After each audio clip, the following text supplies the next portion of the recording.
Hi guys, இன்றைக்கி வீடியோவில் வந்துட்டு எப்படி வீடியோ கிளாரிட்டி வந்து இன்க்ரீஸ் பண்ணுறதுன்னு பார்க்கலாம். நிறைய பேருக்கு வந்து விங்க் ஆப் வந்து ஒர்க் ஆகலைன்னு சொன்னீங்க. எனக்குமே வந்து விங்க் ஆப் வந்து ஒர்க் ஆகலை. அது ஏன்னு தெரியல. அப்டேட் பண்ண சொல்லி காட்டுச்சு, பட் அப்டேட் பண்ணாலுமே எதுவும் ஆகலை. ஸோ விங்க் ஆப்க்கு ஏற்ற மாதிரி சிமிலரான ஒரு ஆப் வந்துட்டு கண்டுபிடிச்சிருக்கோம். அது வந்துட்டு என்னென்னா விமேக்னு ஒரு ஆப் இருக்குது. ஸோ ஆக்சுவலாக இப்போது இந்த விமேக் ஆப் வந்துட்டு ஃபஸ்ட்டு ஓப்பன் பண்ணிக்கலாம். ஸோ விமேக் ஆப் வந்துட்டு ஓப்பன் பண்ணதுக்கப்புறம் சிமிலர் விங்க் மாதிரியே தான் இருக்கும் இதுலேயும். ஸோ மேலே இமேஜ் குவாலிட்டின்னு இருக்குல்ல, அந்த இமேஜ் குவாலிட்டி வந்து கொடுத்துக்கோங்க.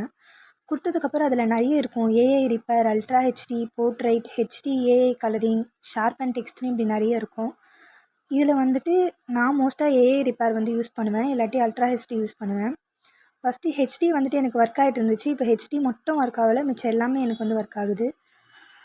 ஸோ இப்போ இது மாதிரி ஒரு கிளிப் வந்து எடுத்திருக்கேனா, இந்த கிளிப்பில் வந்துட்டு உங்களுக்கு என்னென்ன வேணுமோ அது வரைக்கும் கொடுத்துக்கோங்க. நான் வந்து இமேஜ் குவாலிட்டி ஹெச்டியும் 2Kவும் வச்சுப்பேன், டீநாய்ஸ் போட்டுப்பேன். இன்டர்போலேட்டேஷன் வந்து ஆஃப் பண்ண மறந்துட்டேன், நீங்கள் அதை பண்ணிக்கோங்க. ஸோ இப்போ இது ஃபுல்லாகவே வந்துட்டு இப்போது கிளாரிட்டி என்ஹான்ஸ் ஆகிட்டுருக்கு. ஸோ கண்டிப்பாக இந்த ஸ்க்ரீன் விட்டு வெளில போயிடாதீங்க, அப்படியே இருங்க.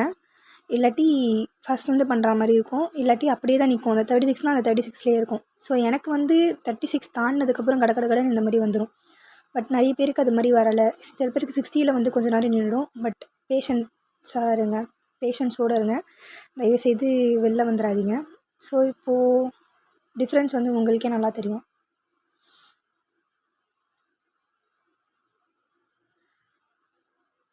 ஸோ மோஸ்ட்டாக இவ்வளோ தான் ஆக்சுவலாக இதில்.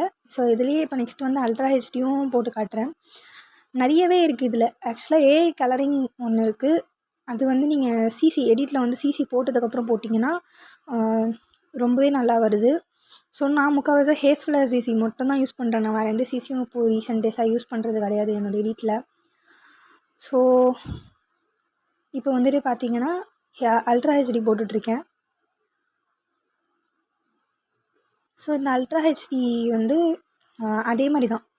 சில பேருக்கு 36 இல்லாட்டி 40ல் இந்த மாதிரி தான் ஸ்ட்ரகிள் ஆகும், ஏன்னா அது வந்து ப்ராசஸ் ஆகுது. ஸோ அதனால் கொஞ்சம் வெயிட் பண்ணிங்கன்னா கரெக்டாக வந்துடும்.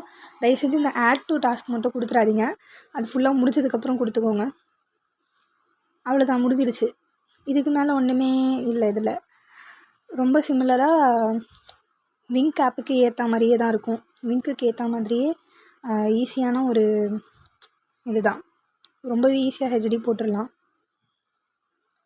அவ்வளோதான், முடிஞ்சுது. இப்போ நெக்ஸ்ட்டு வந்துட்டு இதிலே வந்து போர்ட்ரைட் போடலாம்.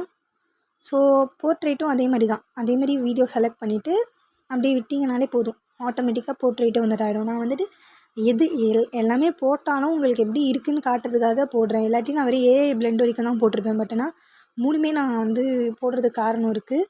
ஏன்னா அப்படி போடும்போது தான் கரெக்டாக எல்லாமே உங்களுக்கு தெரியும், எந்த மாதிரி பண்ணால் எது மாதிரி வேணும். ஏஐ பிளெண்டு போர்ட்ரைட் அல்ட்ரா ஹெச்டியை விட ரொம்பவே டிஃப்ரெண்ட்டாக இருக்கும். நான் என்ன ஏஐ கலரிங்கும் டெக்ஸ்ட்டு ஷேர் பண்ணவும் வந்துட்டு ட்ரை பண்ணலை. நான் பண்ணேன்னா கண்டிப்பாக அதையும் நான் உங்களுக்கு வந்து டுட்டோரியல் போடுறேன். அண்ட் சிசிஸ் வந்து நான் பெருசாக யூஸ் பண்ணுறது கிடையாது. ஸோ நான் ஏதாச்சும் சிசி புதுசாக போட்டேன்னா கண்டிப்பாக நான் வந்து உங்களுக்கு அந்த சிசியும் டுட்டோரியல் போட ட்ரை பண்ணுறேன். அவ்வளோதான், முடிஞ்சிடுச்சு. உங்களுக்கு முடிஞ்சால் க்ரெடிட்ஸ் கொடுங்க. தேங்க்யூ.